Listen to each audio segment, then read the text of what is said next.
Hey, Upstream listeners. Today, we're releasing a conversation from Turpentine's show Live Players with Samo Burja. Samo and I do a deep dive on Western civilization, how American politics influence global politics, the cultural significance of Europe, and more. Please enjoy.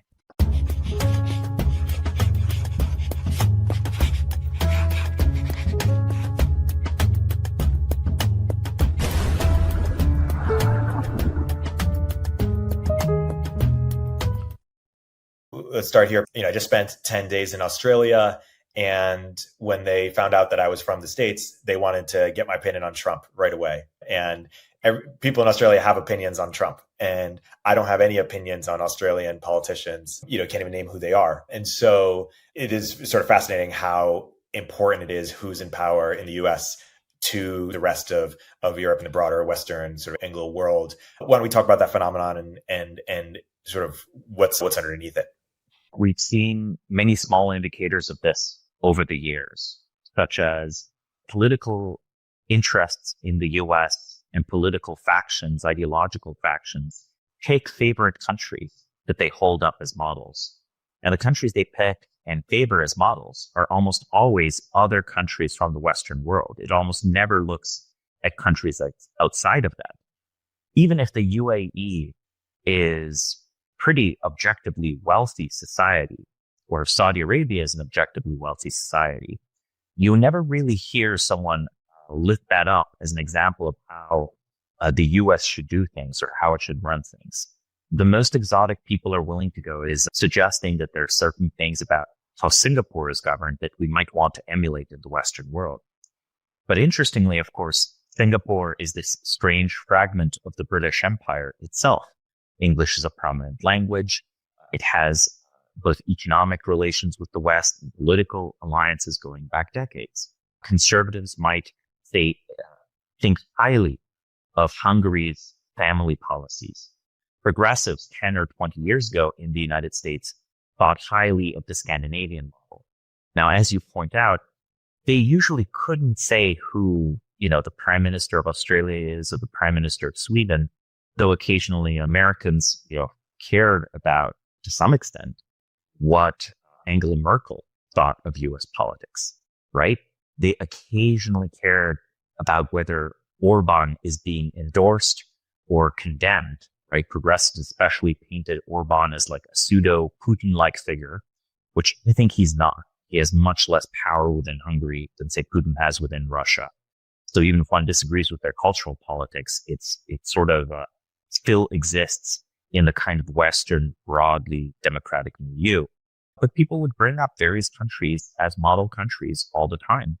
And, the whole refrain of, oh, I'm moving to Canada, right? If Trump wins, or even if George W. Bush wins, which now, looking back decades ago, even Democrats are like sort of, they don't really feel that George W. Bush was there. At the time, though, a lot of the negative sentiment was comparable to that they now have about the Trump administration. The conservative version of this was also often tended to look at these few countries like Hungary, some of the Eastern European countries. And I think the reason that everyone's constantly looking over the shoulder is that we have not yet escaped the fact that Western civilization as a political unit continues to exist. Now it's transformed beyond recognition in the last 100 years, but it's undoubtedly true that we have one set of standards for thinking about European countries or some East Asian countries, and a different set of standards for thinking about the rest of the planet, be it Latin America, be it Africa, be it Asia. And likewise, in Europe, this strong focus on the United States, it's kind of the times envy, times a kind of culture war hatred. Like when there's a right-wing president, there's kind of almost a rebellion in the provinces, in the client states of the American empire.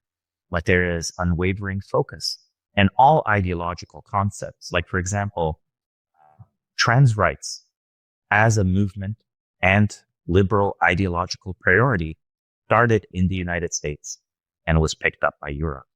It didn't independently evolve in Europe, right? Maybe it would have eventually happened, But as a priority, it began in blue states of the United States. So the more you look at this, the more you realize that you have strange phenomena like people in Poland or Slovenia or Romania becoming very interested in gun rights. Why is that? That is a complete ahistorical import from imitating basically American flavored libertarianism.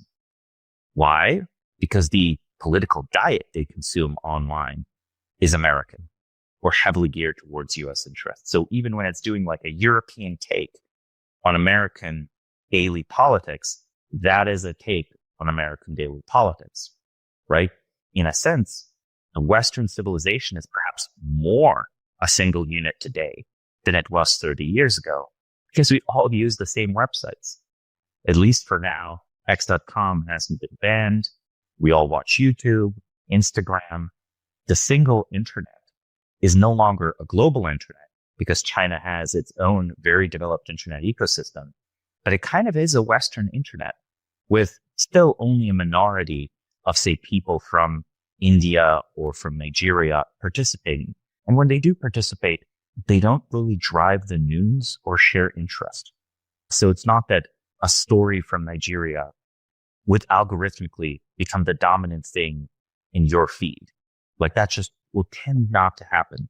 The Western world is still interested in the United States and Western priorities, sometimes in rival powers such as China or Russia. And everyone else is sort of along for the ride for what is still a pan-Western news cycle. Now, this pan-Western news cycle tends to favor the highest level of politics over local politics. So in a way, every single generation of young Europeans today knows less and less about European politics, or at least the reality of how European politics is done, because they no longer watch the local news TV station, right? The TV station set in the local language. I think that it's about 50-50. If you ask Romanians under 25, do you watch the news or do you follow political news on Twitter? If you follow political news on Twitter, do you follow it in English or do you follow it in Romanian? A minority probably only follows it in English, but still, I bet they follow it mostly online on the various social media sites. And I bet they probably don't watch Romanian national TV very much if they're politically interested. And in a way, the focus then becomes on pan-European politics, on these big, sometimes on the EU. One possible perspective on this is that actually the European Union can at times be so annoying in its commentary on US politics because it is competing for the attention, not of Americans, but young Europeans. If you're a 20 or 25-year-old European and you're interested in politics, even if you're very mad at Donald Trump, you are spending a lot of time thinking about Donald Trump. And the only way the European Union, or presumably your career will continue, could possibly matter is if it has something to say about Donald Trump. And that already shows that it's in a way subordinate, right? The US presidency is more important for Western civilization than the European Commission. The European Commission, though, is probably more important than the governor of Idaho. So this old Westphalian perspective where you have legal sovereignty and economic, and let's say this globalist perspective where you had economic globalization, both fail to capture what is actually happening, which is a synchronization of attention across the Western world, all of these countries, leading to a somewhat synchronized status hierarchy. There's nothing objective or universal about any human status hierarchy. Within China, she is like the most important person. Within Bulgaria, she is pretty important, but maybe she is less important than the president of Bulgaria. Still, I think even within Bulgaria, president of the United States is more important than the president of Bulgaria or its prime minister, if they were to visit. And this phenomena, the synchronization, points to something that's not quite a single polity, but it is some sort of commonwealth. So the reality is what we call the Western world is completely cross-penetrated politically. And this goes forward not just to things like attention, it goes to the operation of various nonprofit organizations. USAID was, in the news recently, where all of this money was found that has been sent around the world, sent to Europe, sent to Latin America, basically advancing various progressive causes such as trans rights and so on. This set of priorities, this set of spending that has ideological impact, where you're trying to synchronize the social norms and the political priorities of countries that, there's no direct national security reason or national interest reason to do so. It just feels like the right thing to do. There is not a communist international, but there is a liberal international.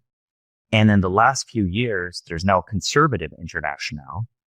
And they're both centered on US terms of discussion, and they are centered on US social media. And currently, there's a power struggle as to whether Silicon Valley is more important, or is it European governments? So in other words, the European governments sort of want the world where nominally there is freedom of speech, but you control what happens on national TV. You can, with laws, like they have in France, tame the media. You can, not just with laws, but with indirect influence, funding, staffing, semi-control what state-funded media does. Now, to my American listeners and viewers, it's good to know that almost every European country has their equivalent of the BBC.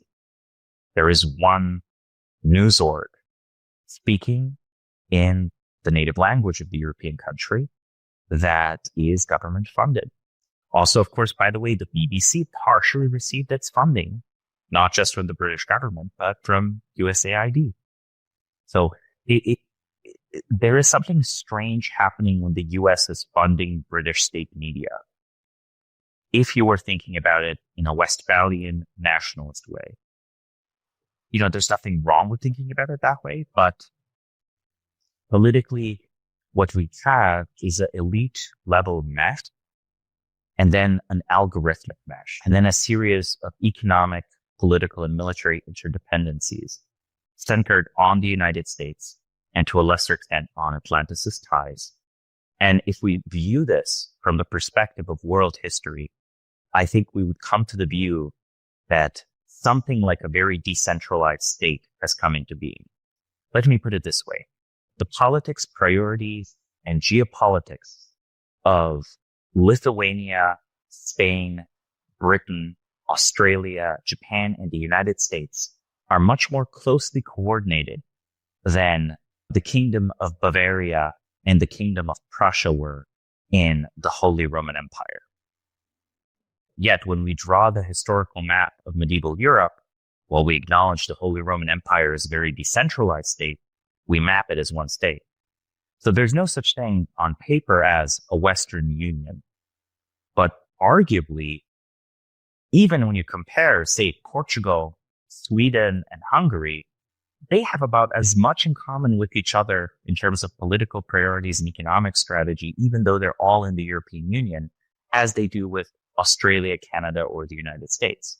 There is a very interesting way in which there is no formal expression of a de facto union between the Anglosphere and continental Europe.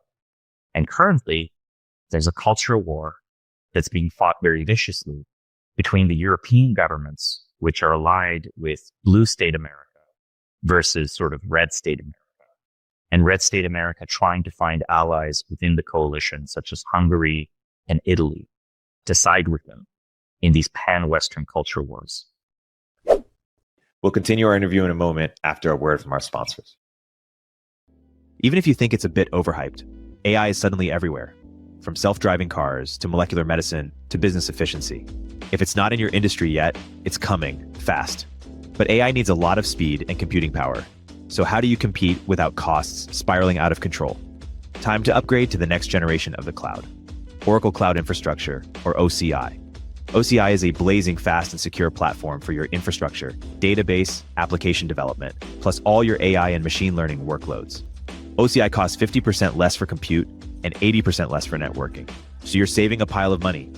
Thousands of businesses have already upgraded to OCI, including Vodafone, Thomson Reuters, and Suno AI. Right now, Oracle is offering to cut your current cloud bill in half if you move to OCI for new US customers with minimum financial commitment. Offer ends March 31st. See if your company qualifies for this special offer at oracle.com/turpentine. That's oracle.com/turpentine.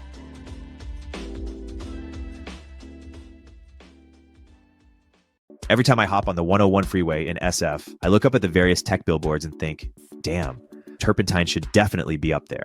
And I bet I'm not alone. In a world of endless scrolling and ad blockers, sometimes the most powerful way to reach people is in the real world. That's where Adquick comes in. The easiest way to book out-of-home ads, like billboards, vehicle wraps, and airport displays. The same way you would order an Uber. Started by Instacart alums, Adquick was born from their own personal struggles to book and measure ad success. Adquick's audience targeting, campaign management, and analytics bring the precision and efficiency of digital to the real world. Ready to get your brand the attention it deserves? Visit adquick.com today to start reaching your customers in the real world. Again, that's adquick.com.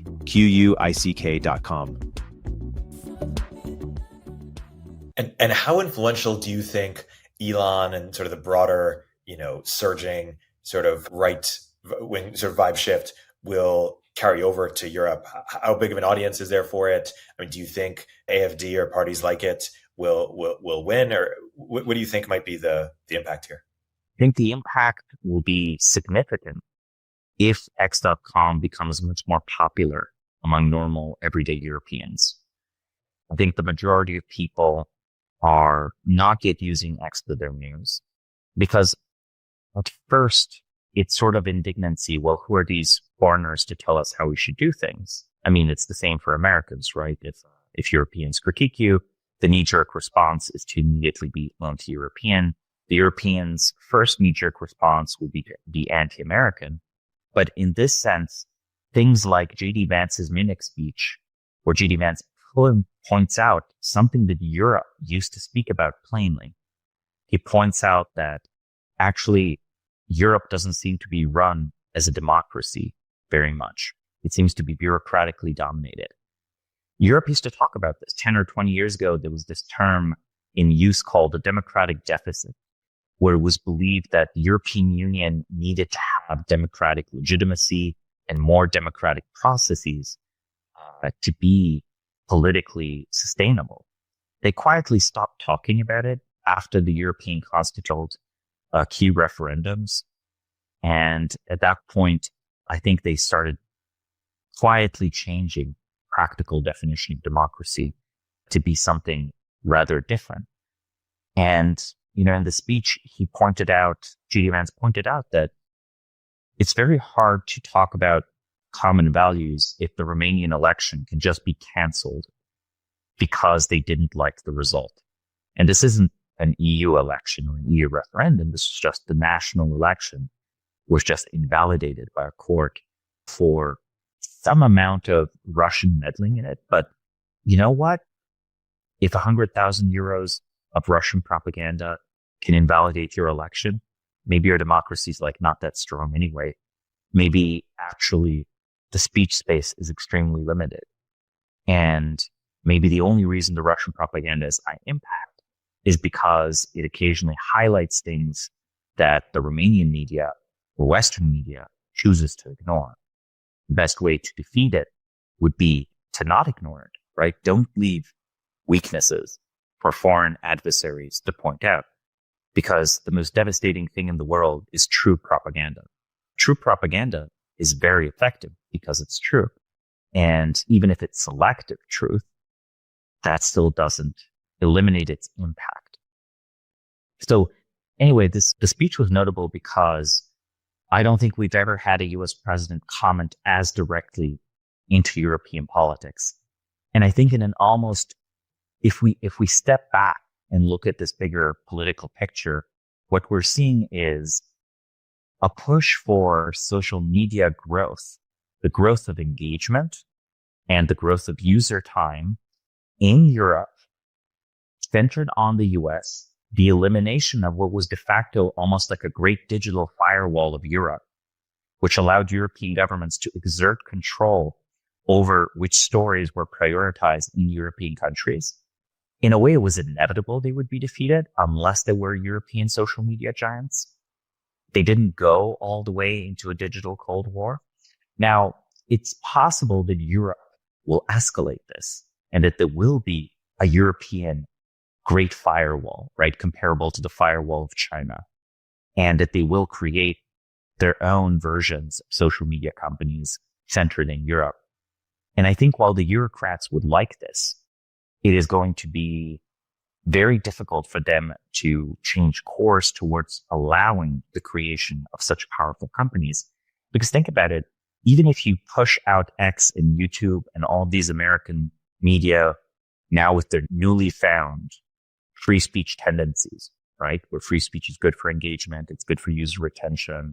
All these like totally profit-seeking reasons why, let's put it this way, free speech is good for business for X.com, assuming you can't get banned. And then why can a European government ban you if the US takes it very seriously and the US says we're going to tariff you 20% if you ban X.com? I'm not sure European governments have enough economic autonomy to do that anymore. I think it'd become too economically intertwined with the US, right? So we'll see a set of very exciting political revolutions in Europe if free speech comes to Europe for the first time ever. I think you will have a massive change in voter behavior. This is when I talk to my American friends, and I don't endorse the annexation of Canada, but I think if you annex Canada, within 10 or 20 years, Canadian voters would behave like American voters. They wouldn't just all become blue state. Some of them would become blue state voters, and some of them would become red state voters. I think Alberta would very quickly develop a Texas-like culture, right? And Ontario would very quickly develop something like a less functional New England culture, right?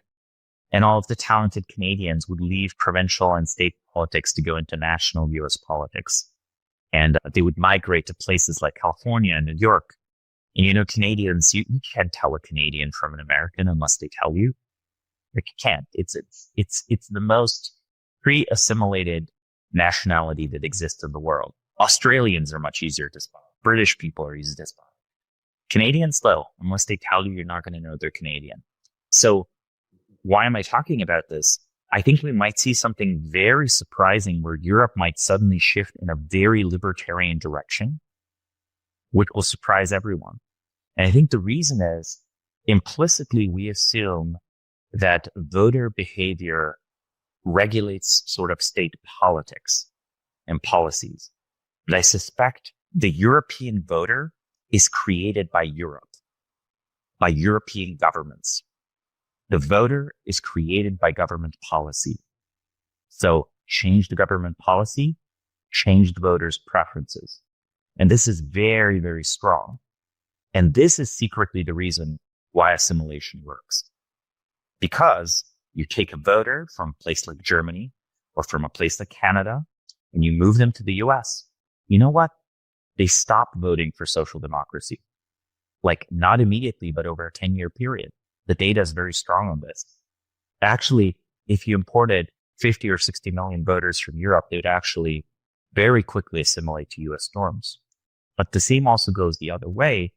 If you say abolish progressive taxation in Eastern European countries, if you make a middle-class society, if you allow gun rights, suddenly the people, and they talk about politics, sound more like US Republicans than traditional hyper-Catholic social democrats, right? Christian democracy was the old European political formula.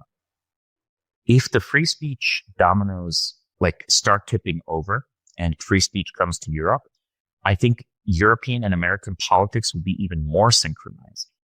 And here's an argument for why this is good for US national security interest. I think synchronizing places like Canada, Australia, to the United States in terms of attention and ideology, be it through, universal, progressive, gay, black, trans rights for everyone, right? That's the democratic, universal American empire. And then let's say there's the based MAGA make Europe great again, free speech, European revival option. Either one of these options successfully achieves the geopolitical goal of synchronizing Europeans with Americans and making, say, American interests in Ukraine hard to disentangle from European interests in Ukraine. But more importantly, whatever America does with China, it makes that compelling to Europeans. And I think it's become sort of apparent that the magnitude of the scale, the sheer scale of the challenge of China means the United States will need some form of an international alliance. And that's that means that while the second Trump administration is nationalist, they sort of care. They sort of favor, say, a Meloni government in Italy, right? Or an Orban government in Hungary, because these governments are objectively likelier to go with the US on any sort of trade war policy with China, let alone any sort of military backing up of the US and East Asia. So what I'm gathering from you is basically you think that there is this latent demand for free speech within Europe that is going to be unleashed at some point because it'll be created. It'll be created. Imagine that we have a conversation here and there's a room and there are 5 Europeans and 5 Americans. And the Europeans and Americans disagree. And a European says something. And then both the Americans and the Europeans see a policeman walk in, arrest the European, and take them out of the room. No matter what the remaining 4 Europeans think, it is obvious on a monkey level that the Europeans are lower status. Digitally, this has been happening for 20 years. British people are confused by the fact that they don't have freedom of speech. They're confused that they don't have the First Amendment. They reference the First Amendment. Why? Because they feel like peers to Americans. So the assumption is, why shouldn't I have the same rights? So in a way, this assumption of free speech didn't exist before the internet, but I think the internet naturally favors a kind of free speech, while paradoxically, it makes it easier to police speech at scale. So the internet can't remain half free and half government policed. Socially, this doesn't work. So either free speech will be eliminated in America, or free speech will come to Europe, or the European and American internets will be legally separated and the websites mutually blocked. If that happens, that is a geopolitical disaster for the United States, because then there will be a resentful Latin America-like, kind of impoverished, but kind of too powerful to ignore continent that could potentially make deals with China, right? Like that's a not favorable situation. So the US has the Black trans rights for everyone, universal revolution, overturning Western civilization, whatever. And then the sort of like weird MAGA reactionary, make all countries great again platform. And they're both consistent. One of them is hate speech should be illegal in the United States.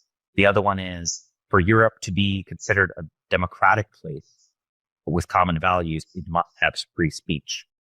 And, let's remember the First Amendment stuff was actually a little bit on the way out during the Biden years and even the Obama years. People were floating various legal theories for why the free speech stuff doesn't cover online speech, et cetera, right?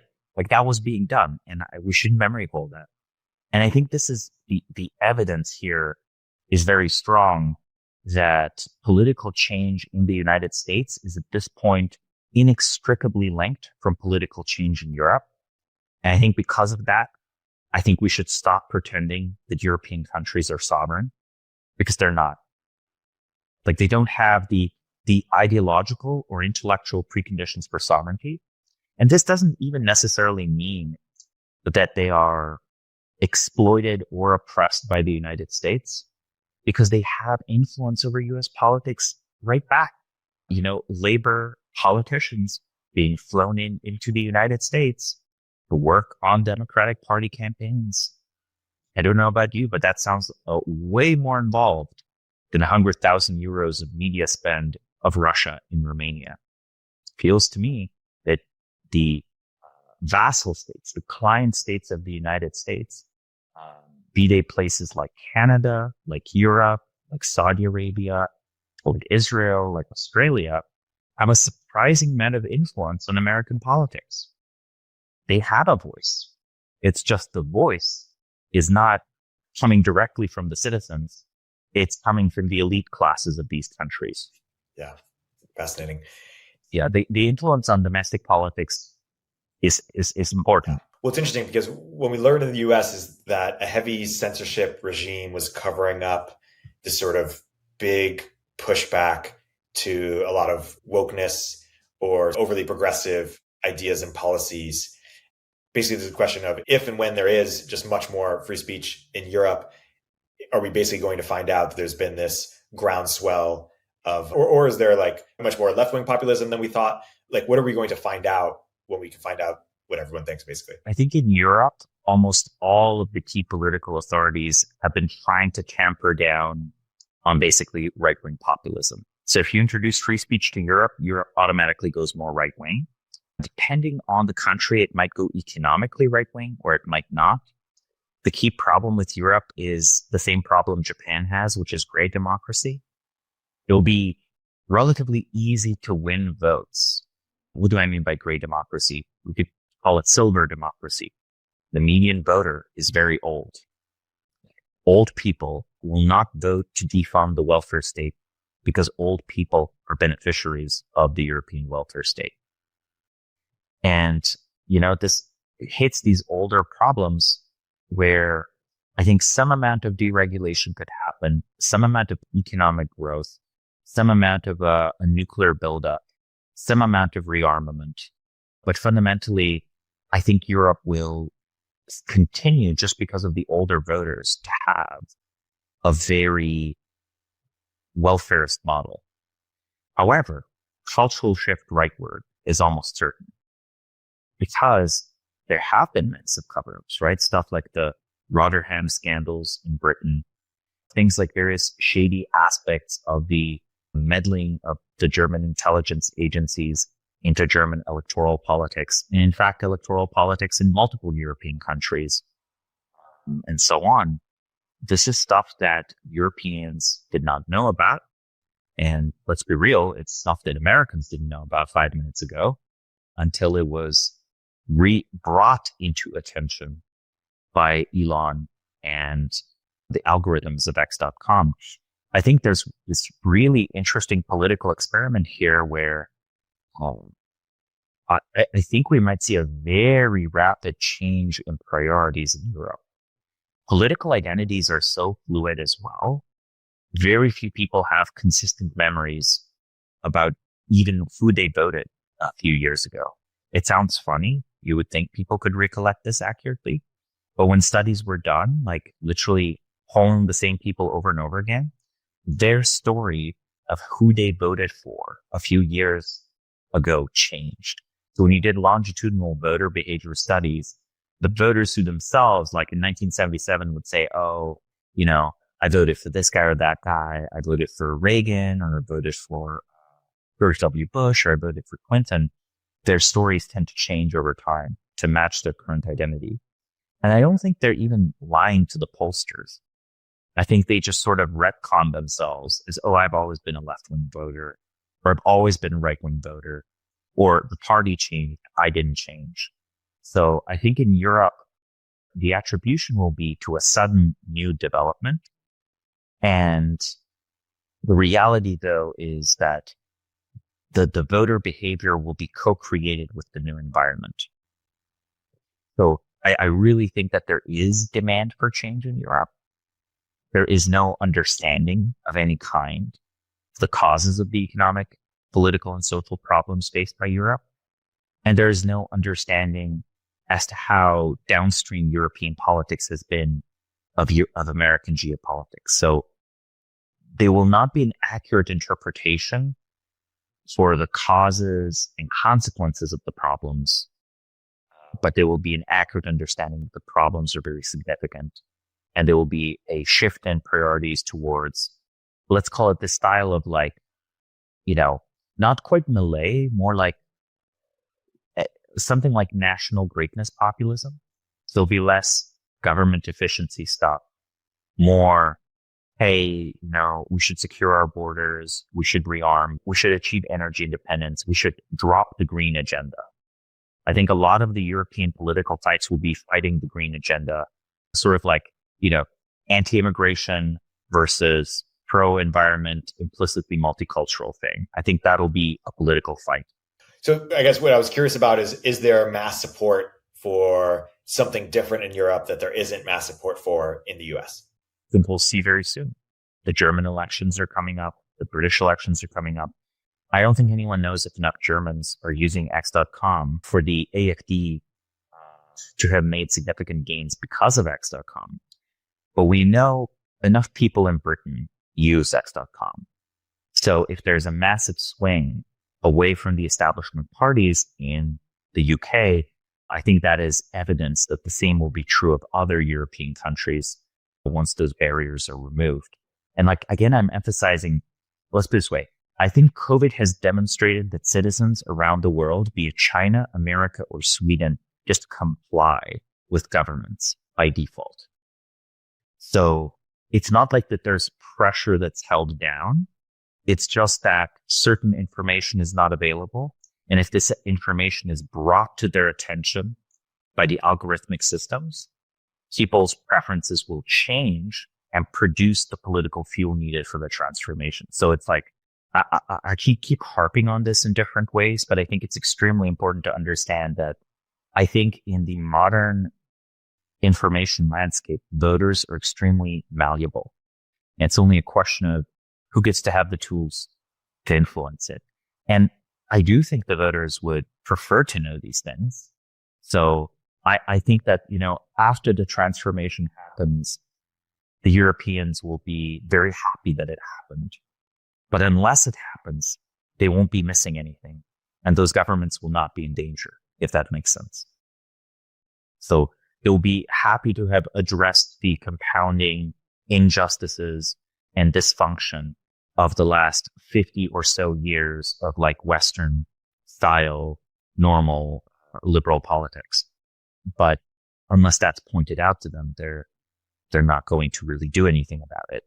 So I am hopeful that this kind of kickstart a European revival or renaissance, because I think, that would be good for the development of Western civilization, and would also in the long run, and even in the short run, be good for the US. I mean, the US has signaled very clearly that Europe will have to mind its own defense against Russia. The only way Europe can do that is with more economic growth and with more military spending, which means the military is not a bad thing, which means that if you want recruits in the military, well, then patriotism can't be that bad a thing. Wait, if patriotism is not that bad a thing, you see how it's tips a bunch of dominoes politically? Yeah. It's fascinating. We'll continue our interview in a moment after a word from our sponsors. In an age of AI and big data, your personal information has become one of the most valuable commodities. Data brokers are the silent players in this new economy, building detailed profiles of your digital life and selling them to the highest bidder. With data breaches happening frequently, these profiles aren't just fueling spam. They're enabling identity theft and putting your financial security at risk. But what if there's a way you could opt out of that system entirely? Incogni is a service that ensures your personal data remains private and secure. They handle everything from sending removal requests to managing any pushback from data brokers. What I trust most about Incogni is how it provides ongoing protection. Once you're set up, it continuously monitors and ensures your information stays off the market. Want to extend that peace of mind to your loved ones? Incogni's Family and Friends plan lets you protect up to 4 additional people under one subscription. Take control of your digital privacy today. Use code Upstream at the link below and get 60% off an annual plan. Again, that's incogni.com/upstream. Hey everyone, Erik here. In this environment, founders need to become profitable faster and do more with smaller teams, especially when it comes to engineering. That's why Sean Lenihan started Squad, a specialized global talent firm for top engineers that will seamlessly integrate with your org. Squad offers rigorously vetted top 1% talent that will actually work hard for you every day. Their engineers work in your time zone, follow your processes, and use your tools. Squad has front-end engineers excelling in TypeScript, React, and Next.js ready to onboard to your team today. For backend, Squad engineers are experts at Node.js, Python, Java, and a range of other languages and frameworks. While it may cost more than the freelancer on Upwork, billing you for 40 hours, but working only 2, Squad offers premium quality at a fraction of the typical cost, without the headache of assessing for skills and culture fit. Squad takes care of sourcing, legal compliance, and local HR for global talent. Increase your velocity without amping up burn. Visit choosesquad.com and mention Turpentine to skip the waitlist. I want to go back to your point about sovereignty because it's really interesting. Which countries are sovereign? I think that currently the United States is somewhat sovereign. If we consider this, let's put it this way, the American empire is a great sovereign power. And then the United States government at times takes a lot of inputs from its ostensible allies. But there's this almost undeclared political union between these countries at the highest level, like through institutions like the World Bank, et cetera. So that is a sovereign country. I think that China is sovereign. I think that Russia, it's becoming dangerously economically dependent on China, but it seems that its isolation there is going to end in the near future. It seems that within the next 2 years, one way or the other, the Ukraine war will end. So I think Russia remains sovereign. I think India is becoming more and more sovereign because India will have its own social media giants. India has its own foreign policy. It maintains relationship both with the West, where in the West we routinely invoke India as the counterbalance to China. Yet at the same time, India is part of BRICS, right? So India buys military equipment from Russia. So India is clearly pursuing its own center of power. I think for a while it seemed that the European Union was attempting something like sovereignty, but I think they ran out of steam in the early 2010s. So I think it's best to just model them as part of the Western world. The most strategic autonomy in Europe, I think France has the most strategic autonomy, where it will carry out an independent foreign policy. It'll set an economic, at times a technological agenda. I think it's telling that no European country, let's put it this way, no European government other than France has an AI strategy worth a damn. Like they are the only ones that have a story for how France will end up taking the future of artificial intelligence, or a story where France is relevant to the future of artificial intelligence. In Germany, I think they want to pretend AI is not happening because it's bad for CO2 emissions. Until China built all of the world's batteries and solar cells, Germany could pretend that it was at the forefront of a kind of green energy revolution and that they were going to build all the solar cells and batteries. But I think they've sort of let go of that dream, but are still bizarrely committed to zero emissions as a target, even though there's no realistic economic or technological path for them to be a leader in that, or at least a leader anyone wants to follow. If being green means impoverishing your country, even if Germany does that, no other country will do that. So, but to go back to the question of sovereignty, in theory, I think a country like Brazil could be sovereign, but it would have to be much more functional. There is a resource prerequisite at the end of the day. Countries that are truly large, such as Russia, China, the United States. I mean, in theory, even a place like Canada have all the resources a modern industrial base needs. So if we control enough of the Earth's surface, as we discussed in some of the other episodes, inevitably you'll discover something, right? Turns out America has some rare earths. Turns out Russia has some rare earths. Turns out it's not just China, right? Canada has some rare earths. It's inevitable once you're that size. So let's just say that the bare minimum size to be resource independent is probably a bit bigger than India. So Brazil fits the bill, Canada fits the bill, Russia, China, the US. Canada's population is vastly too low and it's overshadowed by the US. The same is true of Australia. So you also need to have a large enough population to have a workforce that can sustain a great industrial economy. It seems to me that currently to be globally industrially relevant in more than one sector, you need about 50 million people. So the bare minimum is sort of Italy and South Korea for industrial relevance. So if we're add all of these things together, your elites have to think independently from the elites of a different sovereign power. You need to have resources needed for enough autarky that while you do trade perhaps for economic efficiency, you are not dependent on imports necessarily.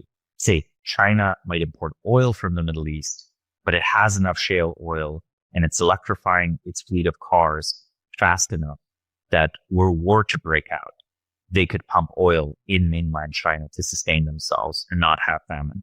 So there's like a resource minimum, and then there's a population minimum of a disciplined, well-educated workforce working in various industrial centers, basically so that you can make your own artillery shells and your own drones.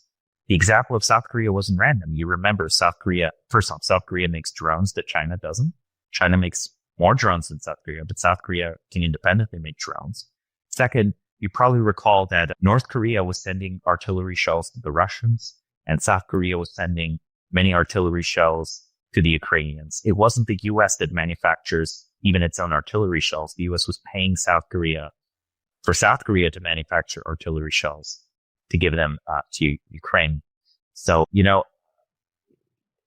I think that kind of explains some of the problem with a place like Brazil. It's just not industrialized. And then to add another one, I think digital sovereignty is very important. I think China, India, Russia, and the US each have social media platforms that are compatible with their country's political economy. This is a more subtle concept than saying that it's free or that it's not free. Those are relevant dimensions. But I think in a very important way, I think the kind of government you have in Britain or Germany, it's not the only democratic adjacent government you could have or Western style government. But I think you just can't govern in the digital age with that type. It's in a way a 20th century dinosaur. It rests on the TV station. It rests on broadcast, right? It's not algorithmic upregulation. It rests on broadcasting. It's like MI5 shows up and says, this story about the royal family is not going to fly. BBC, you have to change this. And then someone at the BBC is like, okay, we're not going to run that story. And then they're like, good. And then it's like based on a handshake. That's done. That's not the algorithmic incentive. That's not what will go viral on X.com. Any story about the British royal family could go viral on X.com. So there's a lot to say here, but to re-summarize it, a large enough territory that you probabilistically, because you can never predict the future, have all the resources, a large enough population that you can sustain a modern industrial base, intellectual and status independence of your elites. Your elites must not wonder what people in Brussels think or what people at Harvard think or what people in the New York Times think. They should only care about what is thought of in your capital, because your capital to your elites should feel like the center of the universe, right? I guarantee you to Russian elites, Moscow feels like the center of the universe. To Chinese elites, Beijing feels like the center of the universe. For us here, it's like, San Francisco and DC feel like the center of the universe, and so on and so on. Because I do think elites are somewhat self-selected to be, people describe them as power seeking, but I think it's not quite right. I think they're status seeking. I think most elites actually are very happy to give up real power in exchange for prestige. Arguably, that's why constitutional monarchy happened. The deal was you get to stay king, you get to live in your nice house, you have the highest honors, the press will speak kindly of you, and you hand over the running of the country to parliament and power of taxation. And you agree on all foreign policy stuff. And in a way, US Congress took that deal. US Congress is happy to be talking in sound bites. And when writing legislature, listening to lobbyists and deferring to bureaucracy, right? They're happy to do that. They still have their status. So I think elites are status seeking, and that's why status independence matters, because otherwise your elites will just sell out your country to a different country. And, I think the world has room for about 5 to 7 sovereign blocks, maybe 8 if Africa develops very well. And as a result, I honestly think that's good for the world. I think we need several different sovereign-ish countries and blocks and civilizations doing different things, because otherwise humanity, it will overfit. It will not explore all the possibilities of a human society. And because of that, all of us will be diminished and future civilization will be less impressive than it could be. So here's maybe my joke. Samuel Huntington wrote about the clash of civilization in the late 1990s. And, it's considered almost like this grim realist prediction that countries around the world have really different cultures, different deep values, different approaches to technological modernity, and that they're going to clash and compete militarily, economically, ideologically. I wish that were true. I wish there were as many active live player civilizations in the world as Samuel Huntington thought there were. Currently, I'm seeing a somewhat anemic, occasionally spasming Western civilization, a clearly still in decline, but like bitterly clinging Russian civilization, a recreation or an attempted recreation of an Indian civilization that's still very early in its history, and like a strange Marxist Confucian hybrid of a Chinese civilization, right? We already talked about how Chinese civilization is very Westernized in its assumptions. Look, you went to Red Note, you realized a lot of Red Note was sharing consumer recommendations. Like, if that's not wasn't that like striking how capitalist that seemed, or at least consumerist, right? So clearly they picked up some of our DNA when developing this society, like Western style democratic. Like, they picked democracy, but they picked like Marxism, and then confusingly they also picked consumerism. And it's kind of this like, can you press both buttons? And China just pressed both buttons. If you know the meme, right? Yeah. The sweating guy meme, and then it's like you press both buttons. But I think the Chinese challenge is healthy for Western Civ. I mean, without it, if it actually was the end of history, would we have even done anything? Like, it feels like everything that's happening left or right currently in the US is a little energized by the fact that there is a Chinese challenge around the corner. So, maybe we should look forward to a future of more competing civilizations. Yeah, fascinating. Why are we so much better at exporting our culture than, say, China or other players? In a way, the US is culturally closer to so much of the world than China is. So the first one is very similar to this thesis that despite the US being the leader and the transformer of Western civilization, and, maybe Western civilization as we knew it before World War I is over, but clearly there's a common heritage. It's like, well, let's start. Who spread English around the world? It's not just Hollywood, okay? A lot of the world was already speaking English when the first Hollywood movie hit international markets, right? The British Empire spread English. And then when Western leaders talk about Christianity, why do several billion people around the world resonate with this? Why are themes of forgiveness or grace and all of that stuff that is common fare, even if secularized in Western media, why does that resonate with so much of the planet? Well, the Spanish and the Portuguese and the French and the British, they all did their share of spreading that.